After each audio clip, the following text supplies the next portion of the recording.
Right now on Full Custom Garage, master metalman Ian Roussel tries to turn a wild cartoon drawing into automotive reality. I like having clients that are all on board. You know, they think I can accomplish anything. Why not just give him the stuff and let him go?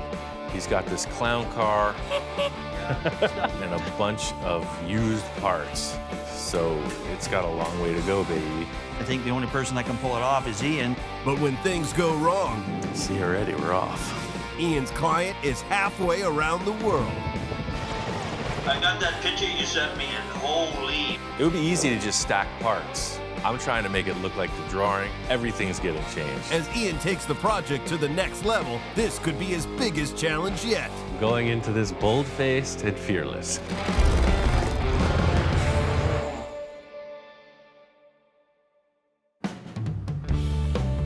My friend Mark, he's a great client. I've done a bunch of projects with him. The last project Mark brought down was a Henry J. He says he's got something newer and wilder than anything we've tried so far. You know, I'm very fortunate to be one of Ian's clientele. I like Ian just to let his creativity take over the project because however radical it becomes, the better it is. Love your weather down here, man. This is gorgeous. Came down from Canada, and he's into the wild stuff. Definitely not into the restoration aspect of things, and that's right up my alley. I can show you this before we actually show you the project to be. Originally, this whole idea came about by a drawing, and he's the only one that I can think of that could actually pull this one off. He said it was a Volkswagen. It's a Volkswagen. Shows me this drawing of this pretty wild cartoon hot rod. I'm all on board. So it's like a front-engine Volkswagen bus hot rod thing. Just like the Ed Roth monster cars, this is right in that vein. It's just a new style on it. And I think pushing it forward is always really cool. So I was excited to see what Mark had in the trailer. This isn't like the last thing I brought you. Okay. It's in a little more disrepair. It's a mighty short Volkswagen you got there. It was not what I expected.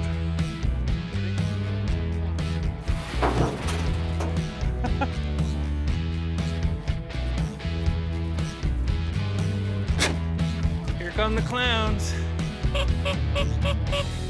Must have been a rare factory option. Mark pulls out this shortened VW bus and just a ton of other random parts from the trailer. The drivetrain on this thing is, it's out of a 1965 AMC Rambler. You know, very unique, you know, you don't find them anywhere. A fine piece of machinery. This engine looks pretty rough, but Mark says it's a runner. I don't mind seeing a crusty old engine. It's all about what's happening inside. I know we can clean and paint it. Well, somebody stepped the chassis down pretty good. This came off a 34 Plymouth rat rod that I had bought.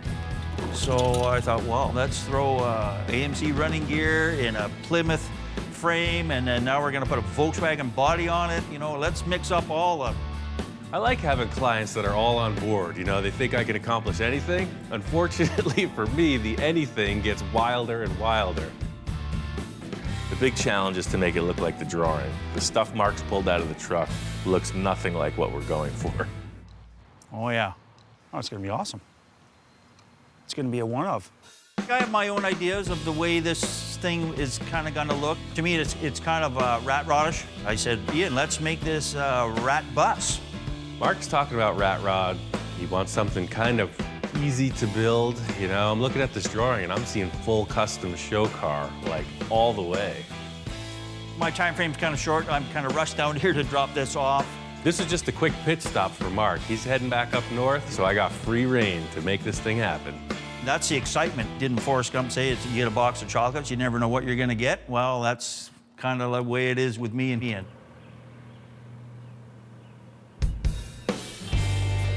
The cool factor about this setup is it's a complete bolt-together rolling chassis. I just assemble it and move on to the good stuff. I want to bolt this chassis together and then set the body in place and see where I got to cut. Hopefully this thing is square. I'm gonna have to measure off a bunch of stuff, but the good point is there are motor mounts, there are suspension mounts. Already I can see this whole frame is bent. You can see this angle here, the way it comes into the motor mount. It's pretty close to square. That one's way out. When you run into a crooked frame, that's your base of the whole driving component of the vehicle. So this thing's gonna wanna drive off the road if you let go of the steering wheel. That's probably why it was scrapped.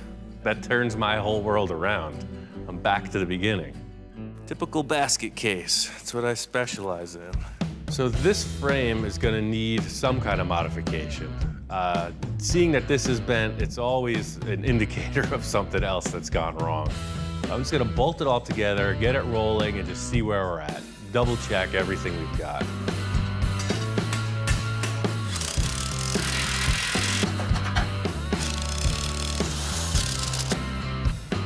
All right, so that's a roller.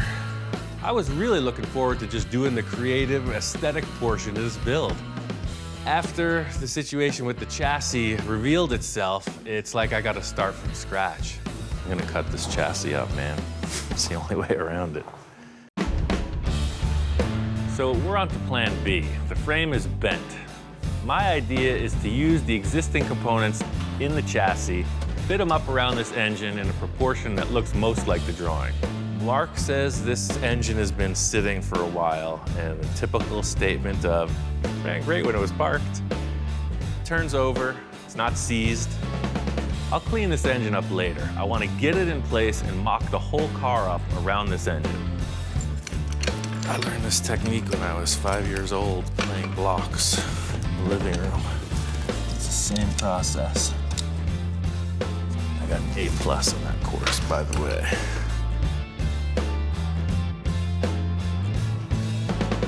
I cut up this van for a project I just finished.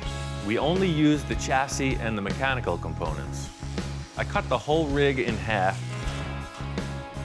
While I was doing that, I was thinking ahead to this, and I saved all the sheet metal parts that we're gonna use for this one. So I'm just down to pieces of sheet metal, which is a great starting point. I don't know how much of it I'm gonna use, and that's why I gotta mock it up. So according to our schematic, there's a large hole burrowed straight through the center of the donor vehicle, and then is inserted up to the valve covers on the engine. Let's try that. I'm always really excited about a project for the first few days because that's when all the inspired stuff happens. The fun part is just the possibilities of it. You know, at this point, it's just a blank canvas and I can go in any direction I want. That's really the spice of the whole project, is figuring out what you're gonna do.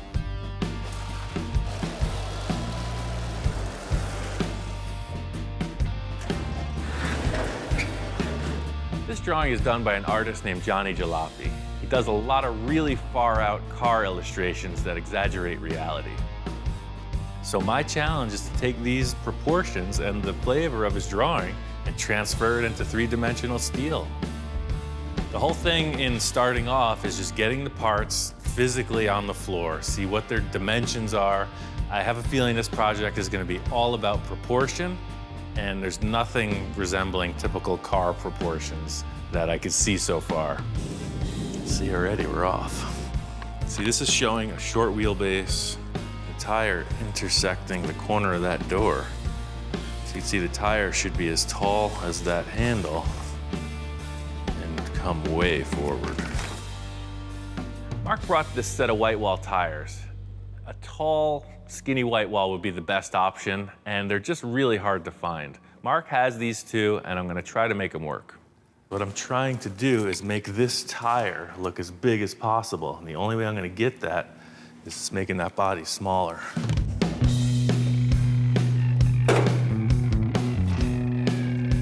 Well, it's apparent this whole thing just got way more involved than I first considered. By looking at the drawing, I can tell that the nose doesn't look anything like it. The doors are way out of proportion. The A-pillars are wrong. The roof is wrong. So really all I'm seeing using as a starting point is like a bare skeleton. I'm gonna cut it long ways, short ways, sideways, up ways, and down ways.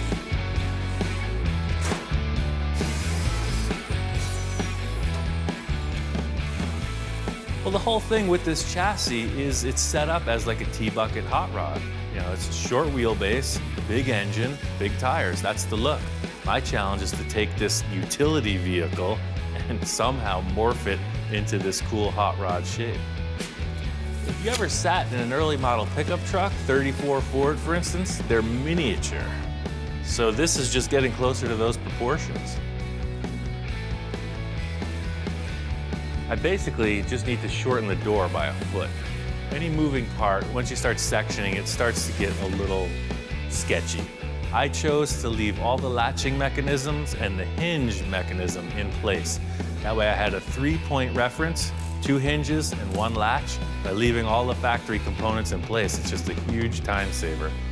All I did was cut through the sheet metal and put it back together.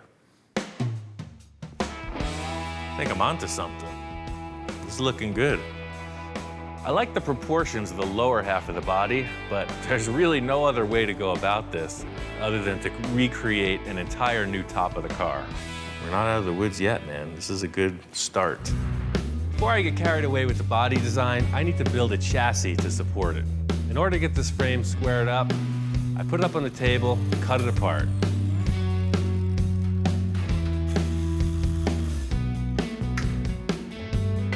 I got it all squared up, jigged it on the table, started from the front, and just connected it all the way through. Using the dimensions from the mock-up, I moved the engine and the suspension brackets just to get them as far forward as possible. I wanted this thing to be low. So I Z'd the chassis and set it up to be super strong. In order to achieve this really short wheelbase, I took the drive shaft to a machine shop and had it splined, 22 inches shorter. With the chassis done, I'm finally where I want to be, so I can focus more on the creative part of the build. I'm gonna put this body on and see what's up. What do you think, Hellhound? Do you have anything to say? Huh? I was looking at only portions of the drawing, and I think I got those details nailed. The next step is to figure out exactly how long the rear of the bed's gonna be. So I'm gonna bring in the 2 quarter panels and mock those up.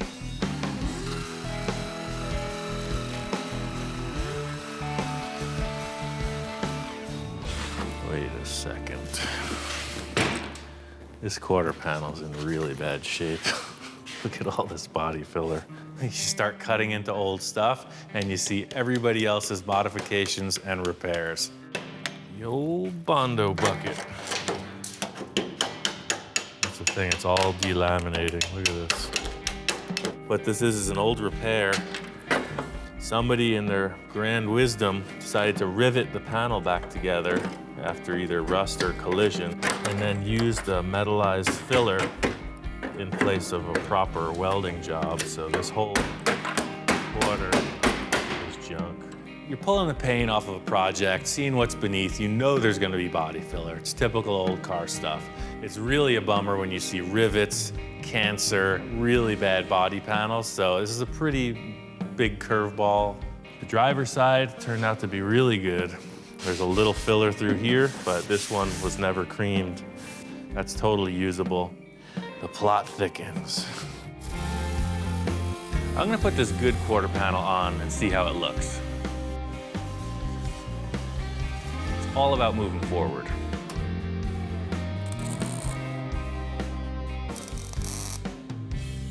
You can take that to the bank.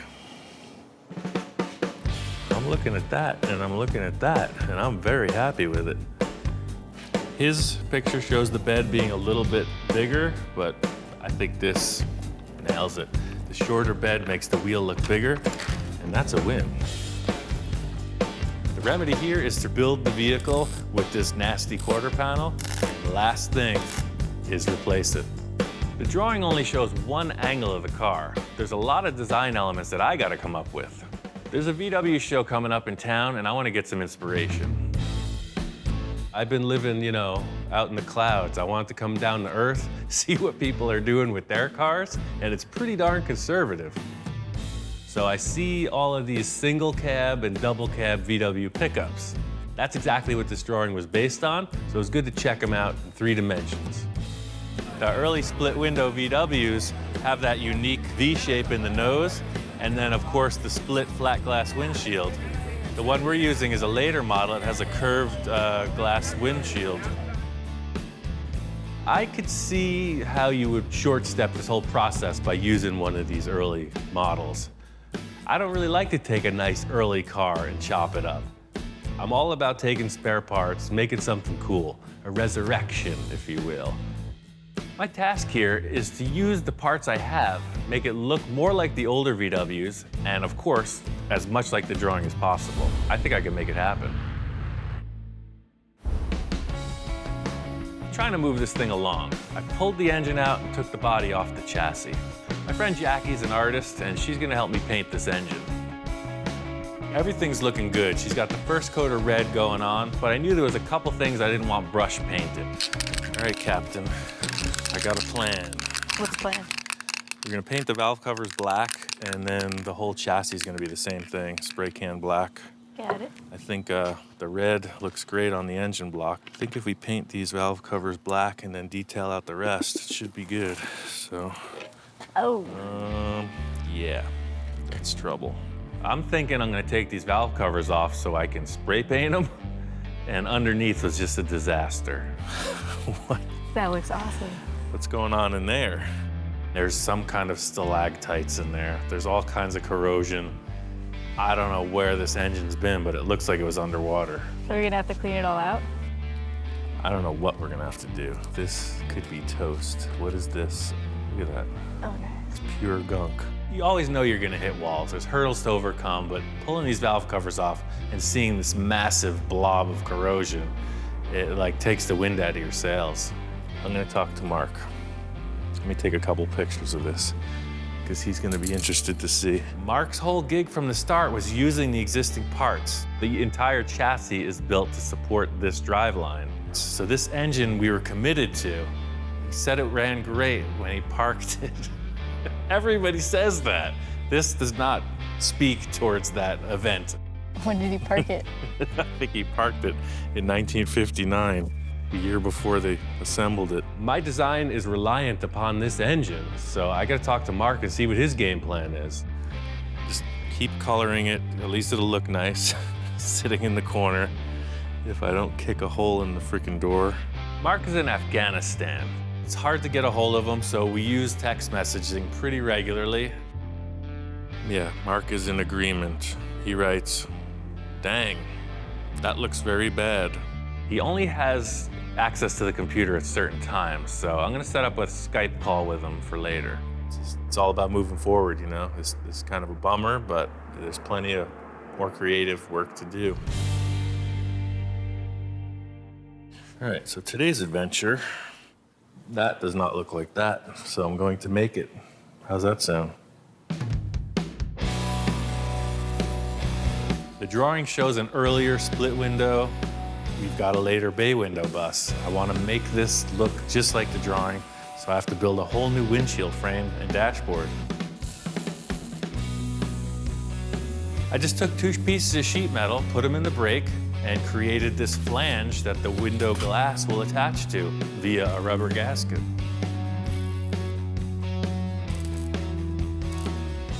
Next, I made some cardboard templates that'll represent the glass. Then, I built the top and center of the frame.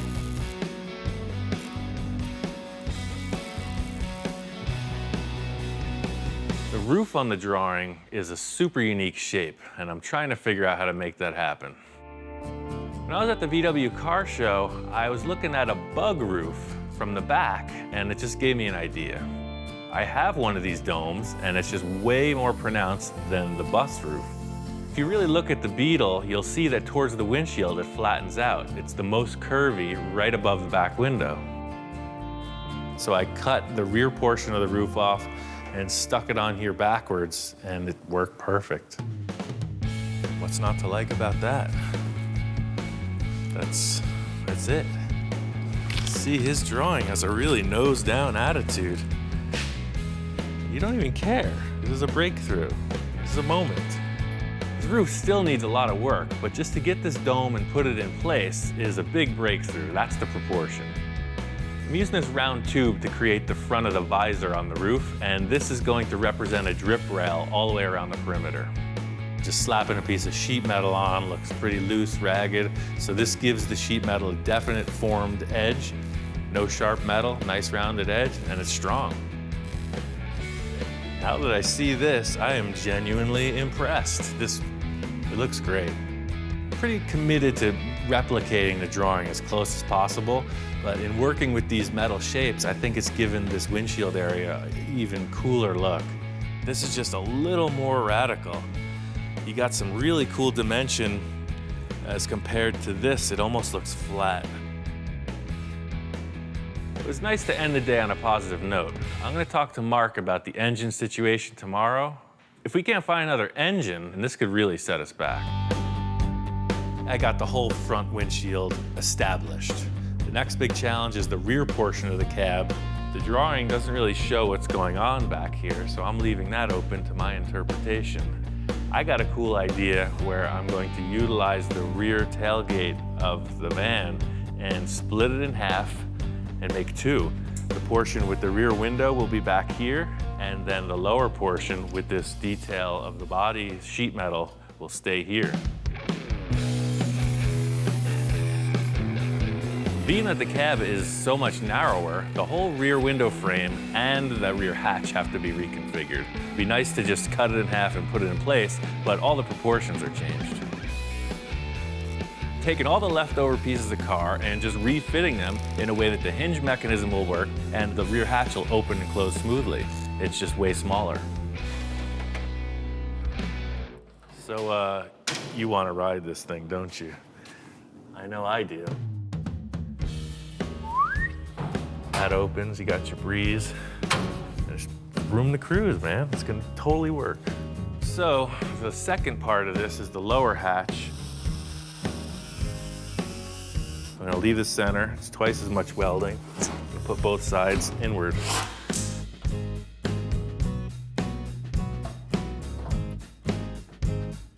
This is gonna be a tough one to let go. This is coming out cool. Look at it, it's a miniature Volkswagen. It's tiny, it's great. Even though we're making progress on this thing, I can't get this engine dilemma out of my head. It's finally time to talk to Mark and figure this whole thing out. Ian, Hey man, how's it going? over in the sandbox again, but yeah, I'm here. It's amazing, modern technology. I got that picture you sent me yesterday, and holy, I apologize for that engine, Ian. I didn't have any idea it was that bad. It happens. I've been researching that engine, and I guess AMC, they don't make a lot of them, or they don't make a lot of parts for them. Mm-hmm. They're like hen's teeth. You can't find nothing for it. I'll find you another engine, because that whole enclosed drivetrain, I mean, it's kind of a one-off thing. It's That was my too big far concern. into it now. It's absolutely critical to get the same engine and transmission because it couples to this rear end. There's an enclosed drive shaft, splines are a certain pitch, and of course the engine and transmission mount is already in place.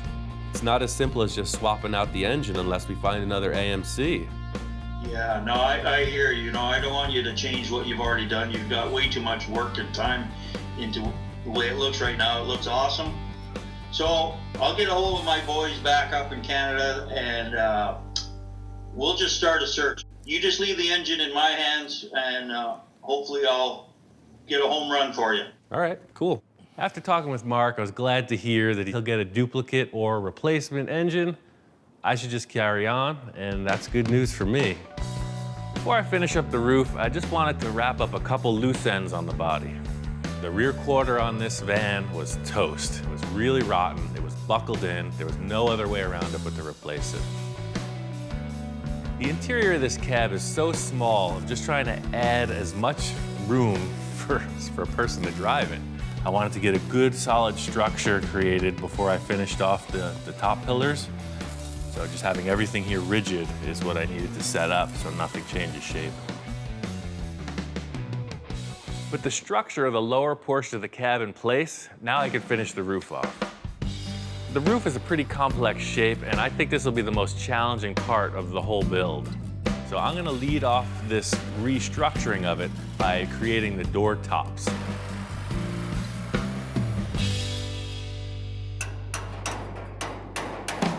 The whole idea here is creating a nice clean door gap straight through, as well as adding support. In the end, this is all about the exterior look of the thing. You just gotta look kind of like a production car. So I'm gonna have to come in with a triangulated patch to create that radius evenly to the drip rail through here somewhere.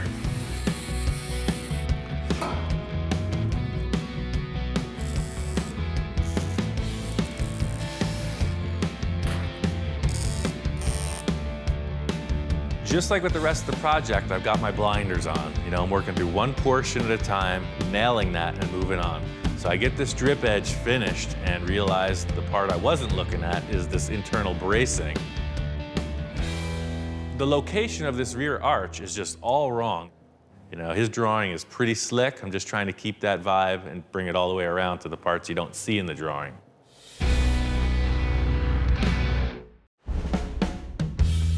Putting this bug roof on backwards, nailed it. It looks just like the drawing, but I want to make sure that the slope curves gracefully down into the rear of the cab.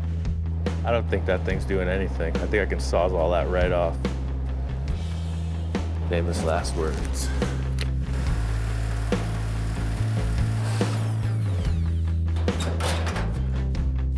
If I set this up with a big, tall, 90-degree rear panel, it's just gonna look weird.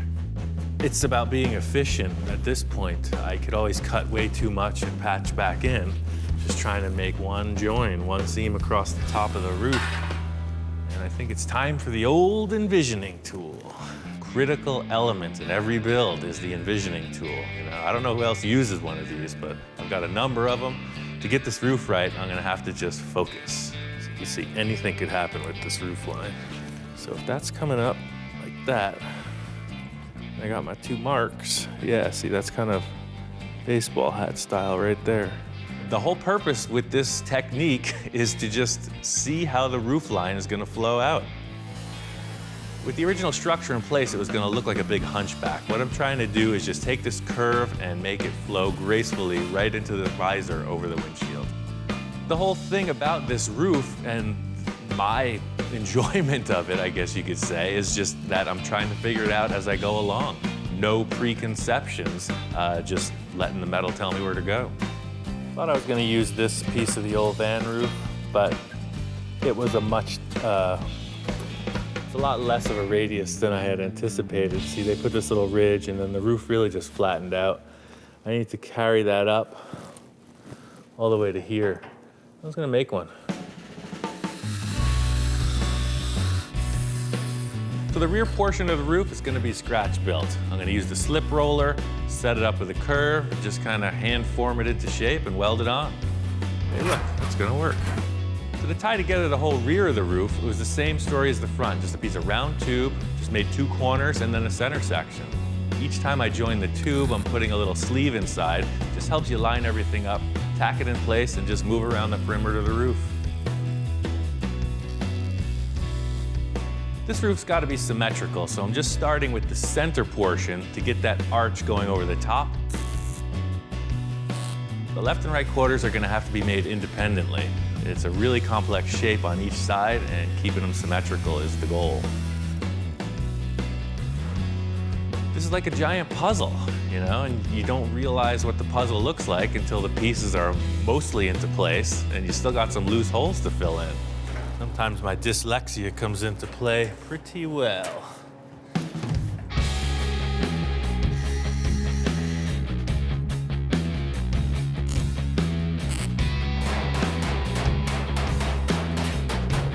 These rear quarters are pretty complex. I'm thinking it's going to be the easiest way is to just create a series of triangular shapes, tack them together, and then hammer and dolly them into shape. So this metalwork looks pretty raw. It's got a lot of welds. That's just characteristic of this fast-paced work I'm doing.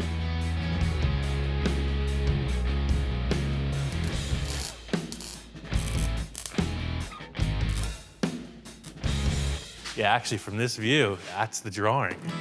It's totally got the feel of it. The thing that did it was the raking of that drip rail. No car does that. So only a drawing does that. You can see he's showing a really high crown over the whole thing. I thought I was losing it in the rear area, and it did come down a bit, but it's still pretty hyper-exaggerated. Getting the roof figured out was a big hurdle, a big success, but I really want to get this engine figured out. I'm gonna get on another Skype call with Mark and figure this out. Ian, how you doing, buddy? Hey man, how's it going? Oh, good, man. I am out of here in a day. So, Oh, cool. And I'm stoked because I got some news for you. Yeah, I have an engine. right on. I'm out of here tomorrow, so my plan is to get home, get this thing loaded, and I'm driving it down to you, and we're gonna put it in this buggy together. That's great. The sooner I can get it down to you, the sooner I can bring this thing home. I'd like to bring the van home with me, because otherwise I'm just coming back with an empty trailer. But I'm there to help you, buddy, so whatever it's gonna take, but I'd really like to bring this thing home. Okay. I don't know how you feel about that. What's your time frame? Well, I'm out of here tomorrow. So it's 2 days to get home, another 2 days to get there, so within a week, buddy. Okay. What do you think? How long you staying? 6 months? Oh, is it gonna take that long to put the engine in? Or I don't know. I'm still. I can stay a week. Okay. You can do it? I know you can. Oh, I could do anything. Yeah, sure. I thought I was making good progress on this, but Mark tells me he's gonna be here in a week, and he wants to take it home with him. I got a lot to do to wrap this thing up, and only a little time to do it.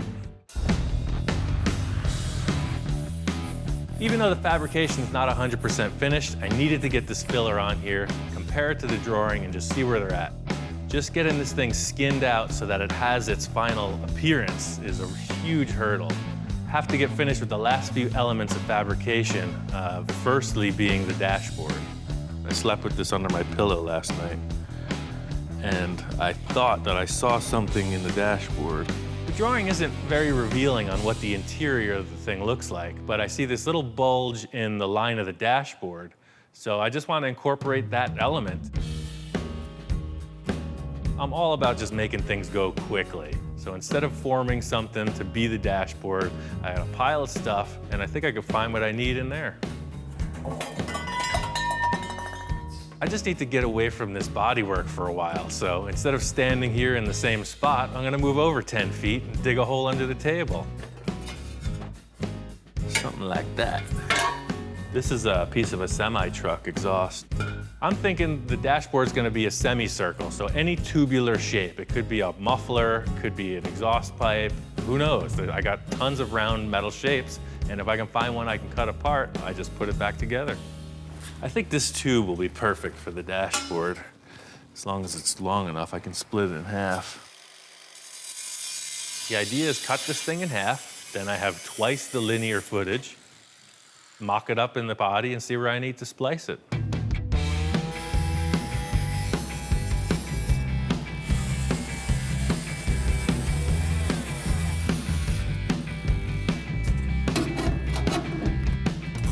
The whole idea here is simplicity. It's just gonna be a rounded shape for the dashboard, and then an element in the center that represents that curve in the drawing. This looks kind of cool, but I think it just looked better with a larger diameter. Just make a pretty good dog bowl, huh? Single serving. Muzzle, come on, muzzle. Want some water? Thirsty? Come on. Went to fill the dog's water bowl, and I had an epiphany. Wait a second. I was all set to mock up one of those other shapes on the dashboard, and it just occurred to me that I was filling up the perfect thing to go on the dashboard. I think we're just gonna trade out somebody's water bowl. Here you go, drink up. Look at that. Now that is a shape. Stainless steel. You need this? I didn't think so.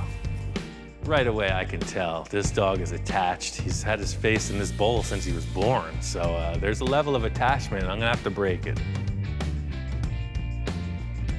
This is being repurposed. It's just part of what we do here. I know, it's your favorite accessory, but look at that. You have that look of detachment in your eyes. It's time to grow up. It's time for a next chapter in his development.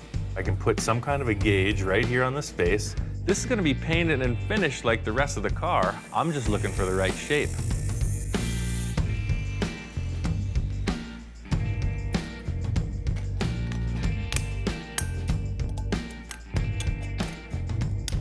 Don't look so concerned, man. I'll get you another one. As soon as I put a weld on this thing, you know, the aroma was coming out. He could smell his saliva just roasting, and I could tell he knew something was up. You know, I'd have to taper him off, talk him down, but he came through all right. The dashboard is a really cool element, and I just wanted to look finished. I had these other little shapes that were for some water filter project. They're just little domes. I spliced them into the end of the dashboard, and it just finishes it off. Instead of seeing a rough sheet metal edge, it's a nice curved element. This is a pretty minor detail, but you need a dashboard. I need somewhere to put this set of gauges Mark gave me, and I want it to look like the drawing. Up to this point, I've been working from a line drawing, and that's really helped with the building of the structure of this. Johnny sends a color picture. He's got this really vibrant, kind of toy race car feel. To see a colored in rendering of what the whole thing's supposed to look like, that gives me an idea of the finish. I got this Cruise Night blue metallic from Eastwood, and I added some blue metal flake on top of it. I want to finish the dashboard and paint it first, just to see how it looks. This dashboard is just one hurdle along the way. This is a marathon. Seeing the color rendering of the car really made me want to make this paint job nice. The whole idea with a finished paint job is that it's mirror straight. The easiest spots to pick out are your long, flat panels. Second thing is all your edges is just trying to get these lines razor straight.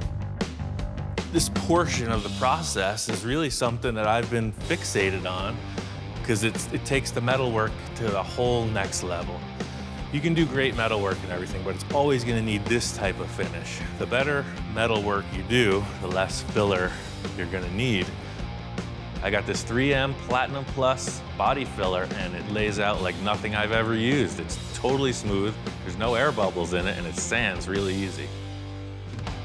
Once I got the body work done, I was ready to move on to paint it. In an effort to stay true to the drawing, I had a guy who does stickers scan this into his machine and cut them out on his vinyl sticker cutter thinger. The whole thing with this project is proportion. If I just stuck a generic number 5 on the side, it wouldn't look like the drawing. So just like the rest of it, I'm gonna try to tailor this graphic on the door so that it fits the proportion of the vehicle, and I think that's just gonna nail it. I'm gonna use this template and make a stencil to paint the graphic on the car. It's basically a 3-color design, so I need to mask it off for that. I've been talking back and forth with Johnny all throughout the progress of this. When he sent me the color drawing of this thing, I could tell he's really pumped. I could never imagine anybody taking a drawing of mine and building it in real life. Of course, it's a dream. You know, those are the things you hear of the legends did that stuff. You know, the Ross, the Barris, you know, guys like that. Those are guys that took creation from a paper and made him a moving machine that turned into these entities on their own. When I first heard about it, one of my friends on Facebook had messaged me that he saw on Ian's page a post with a picture of my drawing saying, you gotta give the people what they want. I sent Johnny a message, told him, hey, we're gonna build this thing, what do you think? And at that moment I was like, really? Are you kidding me? Cheesy to say a dream come true kind of thing, but you know, it is, you know, that's. I'm glad that Johnny's on board. Super excited. It makes me really want to do this thing right, get all the details in order. With the metal work, you're creeping up on an end result, but the paint work, you don't realize it until you peel back the wrapper.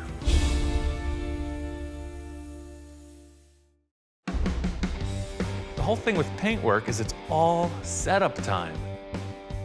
Just like with the block sanding, this graphic takes a ton of time to lay out with the tape work. You don't realize the reward until you peel back the tape, so it's all prep in any paint job. That looks great. The 5 is definitely bigger than the original one, And it looks like the drawing.